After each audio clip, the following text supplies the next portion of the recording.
أعوذ بالله من الشيطان الرجيم. بسم الله الرحمن الرحيم. لا إله إلا الله محمد رسول الله. الله أكبر.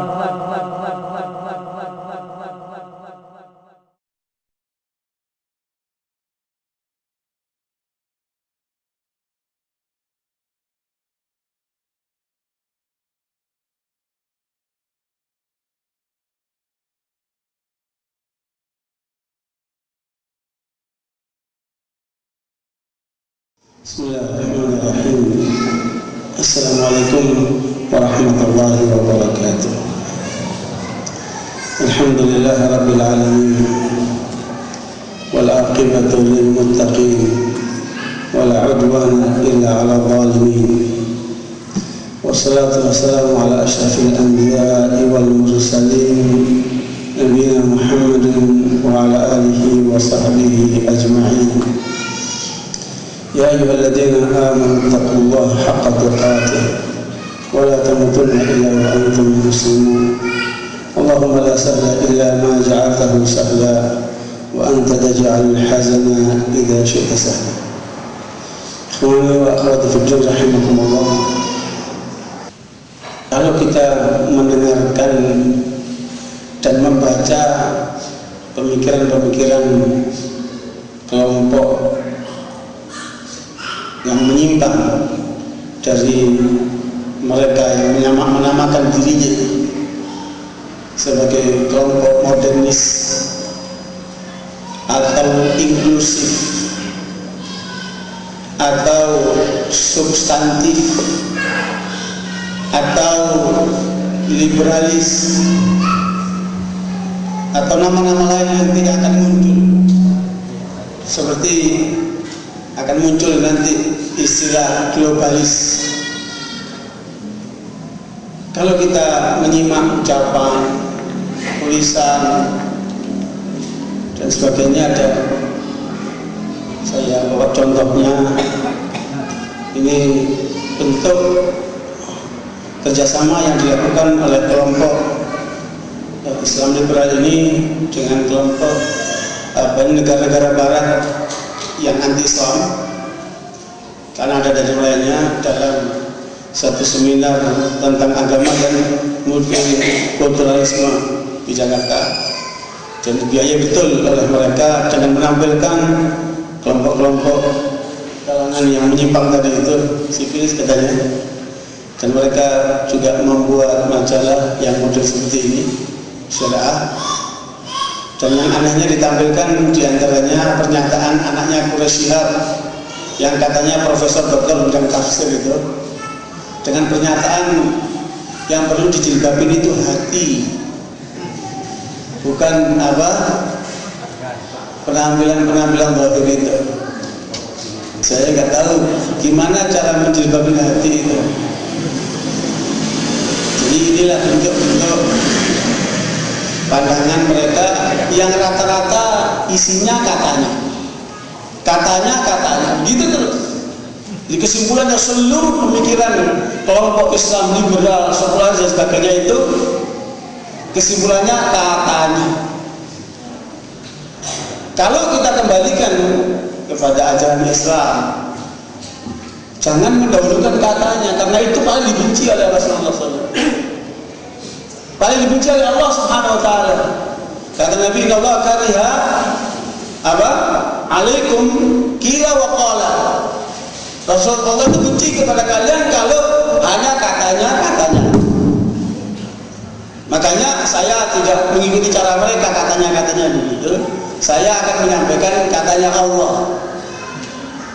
Allah menyebutkan di dalam Al-Qur'an surat Al-An'am ayat 55. Dan ini saya mulai pembicaraan tentang menyikapi kelompok sivilis ini. Allah menyebutkan, wa kadzalika nufassilul ayati wa litastabina sabilul mujrimin. Wa kadzalika nufassilul ayati wa litastabina sabilul mujrimin. Demikian Allah menerangkan, menjelaskan, memaparkan ayat-ayatnya supaya jelas jalannya mereka yang tidak benar itu, pembuat dosa itu, yang menyimpangkan jalan itu. Nah, inilah jalan jahiliyah. Karena manusia hidup ini akan hanya menghadapi dua jalan, imma jalan kebenaran atau jalan kesesatan. Nah, semua jalan kesesatan masuk dalam kategori sabilul mujrimin. Adapun jalan kebenaran, Allah menyebutkan di dalam surat An-Nisa 115. Allah menyebutkan, "Wa may yushaqiqir rasula min ba'di ma tabayyana lahul huda wa yattabi' ghayra sabilil mu'minin nuwallihi ma tawalla wa nuslihi jahannam wa sa'at masir." Allah menyebutkan siapa yang menentang Rasulullah, tidak mau menerima ajaran Rasulullah, sedikit maupun banyak, kemudian tidak mengikuti jalannya kaum mukminin. Ketika turunnya ayat ini, siapa kaum mukminin saat itu? Para sahabat radhiyallahu anhum. Maka siapa yang tidak mengikuti jalannya Rasulullah dan jalannya para sahabat radhiyallahu anhum, sahabat mukminin, nuwallihi ma tawalla, kami akan palingkan dia ke arah mana dia menuju, wa nuslihi jahannam, dan kami akan masukkan ke neraka jahanam. Jadi jangan ikuti omongan orang-orang liberal itu mengatakan kebenaran itu milik Allah, Allah saja yang tahu. Kita tidak bisa melakukan judgement ini benar atau tidak benar. Itu adalah hak Allah, bohong. Karena Allah sudah memberikan ketetapannya dan ukuran standarnya. Selain yang mengikuti jejak Rasulullah dan tidak mengikuti jejaknya para sahabat, itulah mereka yang Allah palingkan ke neraka jahanam. Itulah namanya kesesatan. Makanya Ibnu Qayyim rahimahullah dalam kitab Al-Fawaid menyebutkan orang Islam itu tidak hanya cukup faham tentang sabilil mu'minin. Jadi dia harus paham tentang sabilil mu'minin yang diajarkan oleh apa? Oleh Rasulullah dan para sahabatnya itu. Sekaligus juga harus paham tentang sabilil mujrimin. Harus paham itu. Tetapi yang terjadi kebanyakan sebaliknya. Ada orang paham tentang sabilil mukminin tetapi tidak paham sabilil mujrimin. Nah, model seperti ini akan mudah terbawa kepada yang salah nantinya. Tetapi ada juga mereka yang paham sabilil mujrimin tetapi tidak paham sabilil mukminin. Kita tidak boleh seperti itu. Makanya kita harus paham betul dua-duanya. Sebagaimana kita tahu artinya siang, kita tahu artinya malam. Kebenaran itu seperti siang terang, kebatilan itu seperti malam gelap. Dan yang namanya kebenaran itu pasti ada dasarnya. Ya. Al-haqqu min rabbika wa la takunanna minal mumtariin. Yang benar itu berasal dari Tuhanmu dan jangan kamu ragu. Jangan kamu termasuk orang-orang yang ragu. Nah, sekalian kita bicara tentang sifilis. Dari mana sih asal usulnya sifilis itu? Kalau kita lihat di masa Rasulullah nggak ada, di masa tabi'in nggak ada, di masa-masa berikutnya nggak ada, kecuali pada saat munculnya apa? Dominasi Barat terhadap dunia Islam. Kalau kita lihat tulisan Dr. Umar Farruh, dia mengungkapkan 3 serangkai yang ketiga-tiganya adalah merupakan musuh umat Islam dalam rangka mereka mendominasi umat Islam. Maka mereka melakukan 3 hal. Jadi kalau Anda bicara tentang satu masalah, carilah muaranya. Kalau Adian Husaini bilang Islam liberal yang diasor sama Ulil Absor, CS-nya ini, Bani Nugroho dan macam-macam ini, mereka hanyalah pedagang asongan. Mereka adalah pedagang asongan. Terus distributornya siapa ini?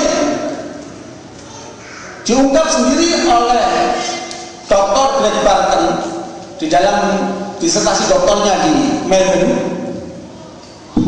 Saya pernah ngisi ceramah juga di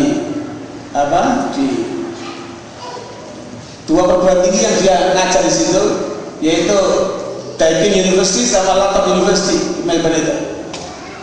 Nah, Craig Barton mengaku kawan dekatnya Gus Dur.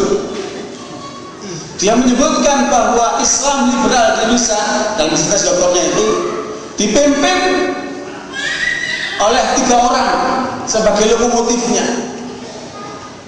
Mereka inilah yang disebut pertama Nur Khalis Majid, Gus Dur, dan Johan Effendi. Inilah 3 orang yang membawa gerbong Islam liberal ke Indonesia. Tapi kalau bicara tentang sekularisme, saya nggak setuju itu. Kalau bicara sekularisme, maka yang paling getol di Indonesia adalah Soekarno. Karena memang Soekarno tidak mengendaki Islam. Dia mengendaki negara sekuler dan dia menyatakan saya ingin Indonesia seperti Turki. Makanya Soekarno itu selalu kacamatanya melihat kemana? Ke Kamal Ataturk, Mustafa Kamal Ataturk. Makanya Pak Nasir ketika mengajukan konsep negara Islam di Konstituante langsung dicoret sama Soekarno. Kemudian Mas Duminya dibubarkan dan sebagainya itu.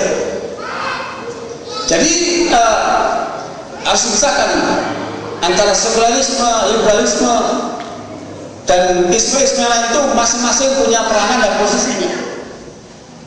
Tetapi kita mencoba dari akar bawah ini, dari pedagang asongan ini sampai kepada distributornya, ini toko-tokonya ini, dan siapa yang membuat pabriknya ini, produksinya dari mana ini? Dari barat. Dan mereka sudah menyiapkan sejak abad 16 ketika mereka sudah menjajah wilayah-wilayah Islam termasuk Indonesia. Itu mereka siapkan betul dengan 3 kekuatan. Dan inilah 3 serangkai yang sampai sekarang masih berjalan. Wallahu a'lam sampai kapan. Pertama, mereka melakukan penjajahan fisik. Fisiknya dirusak, fisiknya dikuasai. Dan itu mereka lakukan di hampir seluruh dunia Islam kecuali Saudi Arabia. Itu semua pernah dijajah. Namun yang namanya penjajahan fisik, jangankan orang pemberani, penakut saja kalau ditonjok rasa sakit lawan dia, ya kan? Makanya hampir semua dunia Islam ada perlawanan. Adanya Imam Bonjol, di Ponorogo macam-macam itu kan perlawanan terhadap penjajahan itu. Jadi kalau dikatakan hebatnya bambu runcing, bukan karena hebatnya bambu runcing, karena terpaksa nggak ada lagi bambu runcing dipakai. Nah, karena itu sekalian, penjajahan fisik melakukan perlawanan yang luar biasa. Tetapi ingat, setiap kali penjajah datang, mereka sekaligus membawa para pendetanya. Sekaligus menekan penjajahan fisiknya, maka mereka mau mengkristenkan, memurtadkan dengan kristenisasi. Makanya kristenisasi bukan sekarang, sudah lama itu. Di wilayah saya hidup sekarang ini, di Pondok Gede itu ada daerah namanya Kampung Sawah. Itu sejak zaman Belanda. Adanya kristenisasi di situ, banyak orang Betawi yang masuk Kristen. Mereka yang datang ke gereja pakai sarung, perempuannya pakai jilbab, itu masih ada di situ. Kristenisasi mulai zaman Belanda. Jadi setiap kali penjajah pasti ada pendeta-pendeta Kristennya. Kalau yang paling top itu ada namanya Zuhair di Mesir. Kalau di India itu ada namanya Dr. Philip Finder. Nah, mereka yang bertugas menjadi para pendeta itu kalau di Indonesia banyak banget. Nggak bisa sebut satu-satu itu, banyak banget. Kemudian ternyata upaya mereka melakukan kristenisasi pun mendapat perlawanan. Karena orang Islam termasuk yang paling kuat mempertahankan agamanya. Nah, baru kemudian berikutnya mereka melakukan yang namanya gerakan orientalisme. Inilah pabriknya kelompok-kelompok liberal ini. Orientalisme ini. Yang diantaranya mereka dari Indonesia siapa? Soekarno. dengan slogan inilah banyak kemudian kemenangan Belanda dalam menundukkan masyarakat Indonesia. Dan begitu pula ke seluruh dunia. Nah, dari orientalisme inilah mereka melahirkan pemikiran-pemikiran yang intinya menilai Islam menurut kacamata Barat. Nah, kemudian setelah yang saya di waktu sebatas 3-5 menit lagi ini, penting sekali untuk saya sampaikan bahwa ini bukan gerakan CKRB, ini gerakan internasional yang memang mereka upayakan untuk menguasai dunia Islam, karena dengan jatuhnya Rusia, mereka tidak ingin kemudian Islam menjadi ancaman buat mereka, maka mereka cekal Islam ini dengan melahirkan isu terorisme. Dan ternyata menurut mereka, dari penelitian mereka, isu terorisme sangat merugikan mereka. Amerika menyatakan bahwa politik luar negerinya ambruk, ekonominya berantakan, keamanan dalam negerinya terancam, dan pergolakan yang luar biasa. Oleh karena itu, saya meringkaskan, ini tulisan Kaplan sebagai penasehat utama di Departemen Luar Negeri Amerika. Mereka menyatakan jangan isi terorisme untuk menghantam umat Islam seluruhnya, nanti umat Islam akan menjadi musuh Amerika semuanya. Makanya harus dibagi, orang Islam harus diadu domba dengan orang Islam sendiri. Dan untuk itu mereka keluarkan biaya besar dan tenaga besar. Kemudian mereka membagi umat Islam menjadi 4. Yang pertama, orang-orang Islam yang harus dihancurkan, harus dilumpuhkan, harus diminimalisir adalah kelompok Islam fundamentalis. Siapa mereka ini? Adalah orang-orang yang ingin mengembalikan Islam kepada kejayaannya. Mereka yang ingin menerapkan Islam secara benar. Mereka yang ingin kembali kepada Al-Quran dan Sunnah. Mereka yang ingin menegakkan syariat Islam. Inilah kelompok orang yang disebut mereka sebagai fundamentalis. Jadi fundamentalis bukan Islam kita, istilah mereka. Ini kelompok pertama mereka akan hancurkan. Untuk menghadapi kelompok fundamentalis harus digerakkan 3 kelompok dari umat Islam lainnya. Yang pertama, dari nomor kedua dari fasilitas mereka, yaitu kelompok Islam formalistik. Islam formalistik ini yang model yang senang maulidah, Isra Mi'raj, yang penampilan zahir itu, yang modelnya hanya sebatas ritualistik, ritual saja. Oh, nggak ada masalah Islam kayak gini. Ini akan didukung oleh Amerika, makanya muktamar mereka mendapatkan dukungan luar biasa. Penampilan mereka di televisi dibayar habis-habisan. Islam yang mau nangis-nangis, Islam yang cuma ritualistik, itu tidak ada masalah. Mereka akan dukung. Kemudian yang kedua, Islam yang model mereka ini, yaitu Islam liberal. Islam yang substantif, yang modernis, yang inklusif, yang macam-macam itu. Anda kalau mau tahu, lihat baca tulisannya Dr. Quraish Al-Rusyad dalam judul Islam inklusif. Rusak betul itu keyakinan. Nah, orang yang inklusif ini oleh Asian Foundation itu diberi dana kepada masing-masing anggota dalam LSM yang pro Islam liberal ini. Seperti yang Oxford dapat 1,4 miliar setahun. Jadi kaya dia. Satu orang itu ada 150 lembaga Islam di Indonesia dapat dukungan dari Asian Foundation. Dan itu Amerika. Itu harus dukung kelompok ini karena mereka ada kaki tangannya Barat. Dan istilah para ulama, mereka ini bukan munafik lagi, zindiq. Kalau orang munafik itu dia menampakkan Islam menyembunyikan kekafiran. Dia tidak, dia menampakkan Islam sekaligus menyerang Islam. Ini namanya istilahnya zindiq. Zindiq ini kelas berat. Kalau munafik kan dibunuh. Kalau zindiq hukumnya bunuh. Dikasih kesempatan 3 hari untuk taubat. Tidak taubat harus dibunuh. Tetapi yang melaksanakan bukan perorangan, lembaga kenegaraan Islam. Jadi kemudian ini yang kedua yang mereka dukung. Yang ketiga, orang Islam yang nasionalis, sekuler. Dia maunya Islam harus dipisahkan dari politik. Islam itu urusan masjid, bukan urusan negara. Ini orang sekuler ini, mereka akan biayai juga. Jadi 3 kelompok ini yang akan dibiayai oleh Amerika.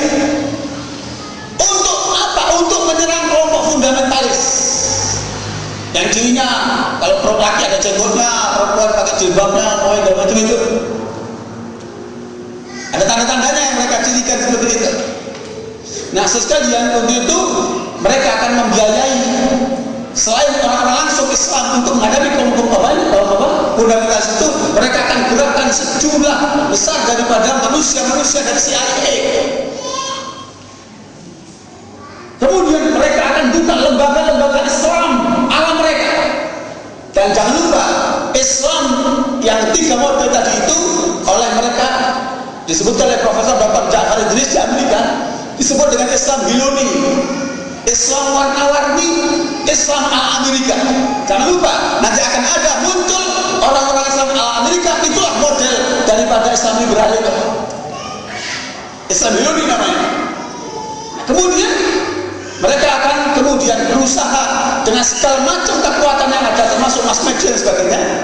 Pertama, untuk menghancurkan tokoh-tokoh Islam. Makanya antum harus jaga itu Pak Tiani Ali itu, ya, karena dia sangat vokal menghadapi mereka ini, kan? Harus jaga itu. Tujuan mereka akan menghancurkan dia. Maka semua kemungkinan untuk memfitnah dia. Upaya memfitnah untuk menghancurkan apa itu? Karakteristik assassination itu, menghancurkan apa? Kepribadian, memfitnah seperti itu akan dilakukan. Yang kedua, kalau masih juga kenceng ngantem kelompok yang pro Amerika itu, maka mereka akan membunuhnya. Ya, bisa dengan diracun, bisa dengan dibunuh, ditabrak, macam-macam caranya. Makanya lindungi ulama-ulama kalian itu, ya, karena mereka akan melakukan itu. Ini adalah merupakan bocoran dari tulisan kabar yang disampaikan oleh Departemen Luar Negeri Amerika. Nah, sekalian, kalau memang demikian, begitu dahsyatnya, yang paling dahsyat lagi adalah harus merubah seluruh kurikulum umat Islam. Makanya sekarang ditimbulkan isu terorisme yang disebutkan adalah pesantren. Tujuannya apa? Jangan lupa, mereka tujuannya bukan cuma 1-2 pesantren. Tujuannya untuk intervensi ke pesantren, kemudian merubah seluruh daripada kurikulum pesantren. Itu tujuan mereka. Dan mereka sudah siapkan duit banyak itu. Nah, kalau Anda punya pesantren, hati-hati tuh, jangan sampai diobok-obok pesantrennya. Ya? Nah, inilah sekalian tugas mereka. Karenanya kita perlu untuk lebih berhati-hati, terutama menjaga korban agama keluarga kita, anak kita, istri kita, sebelum orang lain. Lalu kemudian kita lindungi umat Islam ini. Nah, barangkali ini sekedar, saya tidak punya waktu banyak, mungkin kesalahan saya juga terlambat. Alhamdulillah kita sudah bersilaturahmi, bertemu. Mungkin ini ada tanya jawab setelah zaman. Assalamualaikum warahmatullahi wabarakatuh. Saya Abu Mustafa dari Papua. Saya cuma mau menanyakan, bagaimanapun di negara kita ini banyak kiprah para ulama mau menegakkan syariat Islam, mau mengadakan kristenisasi seperti saudara kita Haji Muhammad. Kalau saya tidak mengadakan Ustaz, karena saya condong untuk mengatakan kepada seorang itu dibilang Ustaz yang sudah melakukan betul-betul seperti Ustaz biasanya. Yang lebih panas yang bertanya, apakah membantai SBY atau kristenisasi? Karena pangkalnya dari negara itu, sehingga ulama-ulama di kita ini kebanyakan bertekuk-lutut, sehingga para pemuda-pemuda yang sudah dibina bisa salah kaprah, ataupun sebaliknya karena ulama-ulama di kita itu ketakutan. Jadi saya mau tanya saja, apakah yang disyariatkan oleh Islam ini membantu SBY atau orang kafir rejim sekali? Sekian, assalamualaikum warahmatullahi wabarakatuh. Bismillahirrahmanirrahim. Assalamualaikum warahmatullahi wabarakatuh. Nama saya Wildan dari Ranjake. Saya ingin bertanya kepada Ustaz mengenai fatwa MUI yang mengharamkan yang sekarang sedang marak-maraknya bom bunuh diri. Bahwasanya beliau mungkin berfatwa bahwasanya bom bunuh diri yang dilakukan oleh Azhari dan antek-anteknya itu adalah sangat diharamkan. Jadi saya minta Assalamualaikum warahmatullahi wabarakatuh. Bismillahirrahmanirrahim. Nama Ramadan dari Kelapa. Pertanyaannya, tadi Ustaz menerangkan bahwa untuk melakukan hukuman terhadap sindik itu adalah bukan kita, bukan peperangan. Lalu bagaimana dengan pendapat yang mengatakan mereka melakukan pengkapiran itu dengan cara pemikiran-pemikiran mereka, lewat tulisan-tulisan dan cara-cara seperti ini. Lalu untuk mengimbanginya itu adalah hanya dengan seperti ini, tidak dengan cara-cara bunuh diri atau dengan cara-cara jihad misalnya. Bagaimana pandangan Ustaz terhadap hal seperti ini? Sekalian, pertanyaan pertama ini galak betul. Dan itu mengindikasikan saudara tidak mengerti arti pemerintahan. Pemerintahan ini bukan di tangan seorang SBY. SBY itu adalah eksekutif, pelaksana. Dia hanya menjalankan apa yang ditetapkan oleh legislator yang namanya DPR. Jadi SBY itu hanya pelaksana. Yang membuat aturan siapa? DPR. Peranan yang paling berbahaya adalah peranan orang-orang yang di DPR ini. Mereka ini telah menempatkan diri sebagai pesaing-pesaing Allah ketika membuat aturan-aturan dan undang-undang berlawanan dengan Islam. Nah, ini yang harus dibisikin telinganya itu, harus korek pikirannya itu, harus diperbaiki mentalnya itu, harus dimasukin pemahamannya itu, supaya itu benar. SBY yang dilaksanakan saja. Nah, itu yang namanya GBHN yang dibuat oleh DPR. Nah, karena itu legislatif ini yang paling menentukan. Dan legislatif itu dari mana? Dari masyarakat. Berarti yang berperan sama masyarakat. Karena demokrasi itu kembali kepada masyarakat juga. Ya masyarakat sama, ya antum juga yang memilih-milih juga. Jadi masalahnya ini bukan pada masalah perorangan tetapi sistem. Masalahnya ada sistem. Hanya ada dua pilihan. Anda menggunakan sistem Islam atau menggunakan sistem non-Islam. Sampai sekarang pemerintah Indonesia belum menyatakan menggunakan sistem Islam itu. Islam hanya sebagai salah satu sumber dari 3 sumber hukum Islam, hukum Belanda, dan adat. Berarti dakwah kita ini belum sukses. Apabila orang mengatakan apa ini Wali Songo itu sukses dalam dakwahnya, mana buktinya itu? Saya bilang dakwah kita sudah sukses merubah masyarakat Indonesia menjadi lebih benar, belum. Sebab yang paling menentukan sistem ini. Nah, sistemnya masih sistem seperti itu. Jadi jangan salahkan perorangan. Nah, ini perlunya dakwah. Bukan hanya sebatas bagaimana membantai, bagaimana menghilangkan si A si B, bukan. Itu sangat menyederhanakan masalah. Dan itu sudah dipraktikkan di Mesir dan gagal. Makanya mereka yang melakukan di Mesir itu namanya Al-Jamaah Al-Islamiyah. Yang dulu sadar, yang dulu tokoh-tokoh Farad Fauda, tokoh liberal besar di Mesir, dan sejumlah tokoh-tokoh rusak di Mesir dibunuh oleh Al-Jamaah Al-Islamiyah, yang kemudian penjara mereka dipenuhi dengan anak-anak muda Jamaah Islamiyah itu.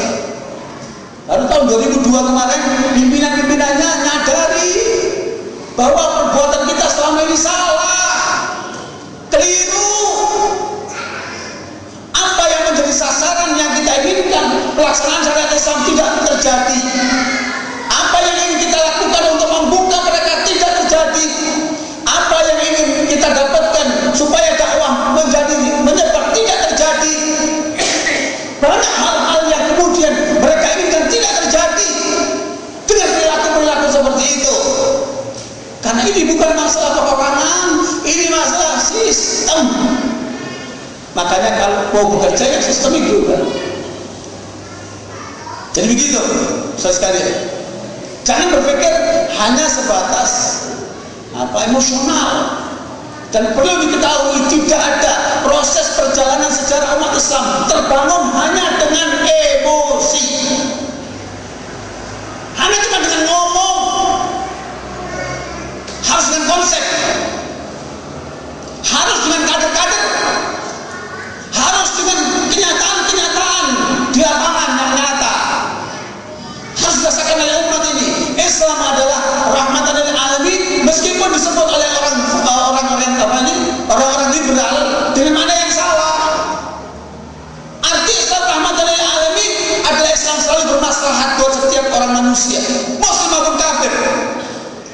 Makanya ketika Salahuddin menang melawan kaum kufar membebaskan Palestina, orang kafir diberikan kebebasan. Kalian mau kembali ke Eropa atau tinggal bersama kami mengikuti aturan Islam?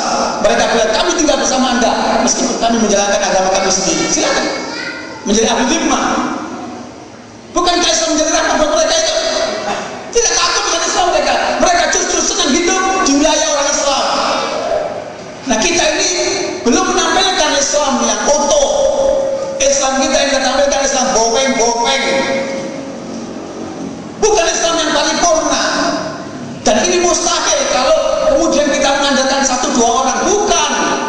Terus terang saja, kita ini masih terkait atau masih terikat dengan personal, dengan figur, bukan? Di mana-mana itu, kalau figurnya mati, hancur lembaga itu. Begitu di mana-mana seperti itu. Kita harus sudah ke arah sistemik. Jelas semua ya? Jadi jangan kemudian itu melihat perorangan. Fatwa MUI. Bagaimana fatwa MUI ini? Melarang bom bunuh diri. Sekalian, saya tidak akan banyak berkomentar masalah ini karena saya tidak tahu permasalahan. Ya, apakah yang terjadi itu betul-betul dilakukan oleh mujahidin atau oleh planted intelijen? Wallahu a'lam. Kita tidak bisa berkomentar apa-apa. Terus apa tujuan mereka melakukan itu? Wallahu a'lam. Kita nggak tahu. Semuanya sedang meraba-raba. Hukum Islam tidak boleh meraba-raba. Kalau menetapkan hukum, menetapkan fatwa, harus tahu akar permasalahannya apa. Tujuannya apa? Kemudian sasaran mereka itu apa? Ini semua bagi saya belum jelas. Karena informasinya semua dari koran, dari majalah, dari komentar-komentar. Nah, ketika kita dengarkan, ada membenarkan bom bunuh diri tetapi di Palestina, di Irak, melawan penjajah-penjajah itu. Nah, ini dalilnya kuat. Itu dalilnya kuat. Saya boleh bawakan dalil sebanyak-banyaknya. Tapi kalau kemudian di wilayah yang lemah, yang kemudian umat Islam secara langsung tidak berinteraksi, tidak melakukan satu perlawanan secara fisik, secara langsung, ini berarti ada masalah. Mungkin ijtihad, mungkin jebakan, mungkin apa, wallahu a'lam. Tetapi pengalaman tadi sekaligus saya ingatkan, pengalaman di Mesir menunjukkan mereka telah menyesali perbuatannya. Dan kita ini umat, bukan perorangan. Makanya kalau sudah suatu umat, perhitungannya harus umat, bukan kepentingan perorangan. Yang terjadi adalah lebih banyak kepada perorangan. Ini yang harus kita pahami. Ya, makanya jangan sampai kita terpancing dengan seperti itu. Ini isu pergi dan hilang. Dia datang dan hilang. Yang penting bagaimana menjaga umat yang besar ini dan mengadarkan mereka. Sekalian, jihad sekarang ini dipahami secara parsial. Padahal Al-Quran menyatakan wajahidu fillahi haqqa jihad. Perintah, bukan anjuran, perintah. Wajahidu, kalau kamu orang Islam, kamu harus berjihad, tetapi haqqa jihad, dengan sebenar-benar jihad, bukan kemudian sepotong-sepotong, bukan kemudian ngawur, tetapi melakukan sesuatu secara utuh. Karena ini perintah. Sebagaimana juga Allah katakan, ya ayyuhalladzina amanu taqullaha haqqa tuqatih. Kamu perintahkan untuk benar-benar takwa, maka kamu diperintahkan untuk benar-benar berjihad. Dan hanya orang munafik saja yang tidak mau berjihad. Tapi permasalahannya harus dipahami secara utuh. Ya, barakallahu fikum. Zindik ya. Zindik harus dibunuh. Yang membunuh harus kekuasaan. Kenapa? Zindik ini adalah merupakan seseorang atau sekelompok orang yang menyatakan pernyataan berlawanan dengan Islam, bahkan menghujat Islam. Pernah dialami oleh Ja'ad bin Dirham. Dan kalau Anda membaca secara utuh, lihat dalam Sahih Bukhari. Dalam Sahih Bukhari itu ada kitab Al-Murtaddi. Ada kitab apa? Al-Murtaddi.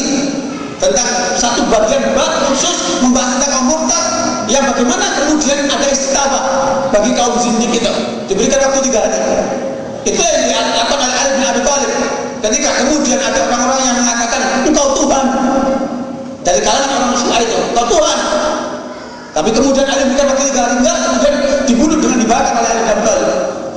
Ja'ad bin Dirham yang menyatakan Al-Quran makhluk itu dia disembelih oleh siapa?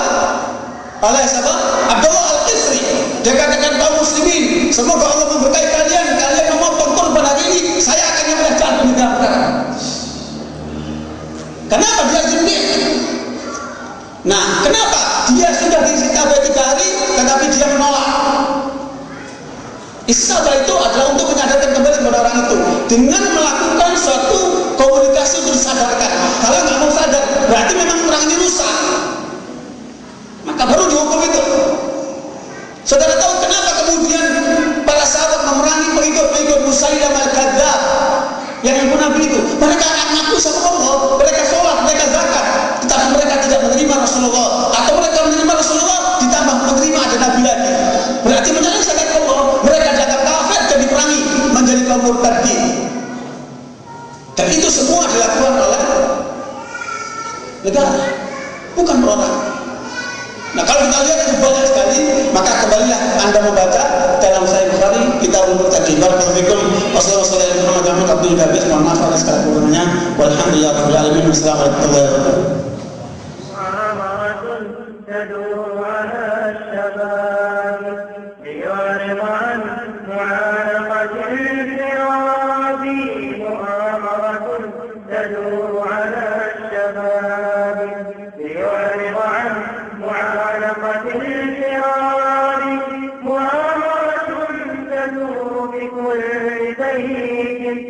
لتجعله ركاما من تراب مؤامرة تدور بكل بيت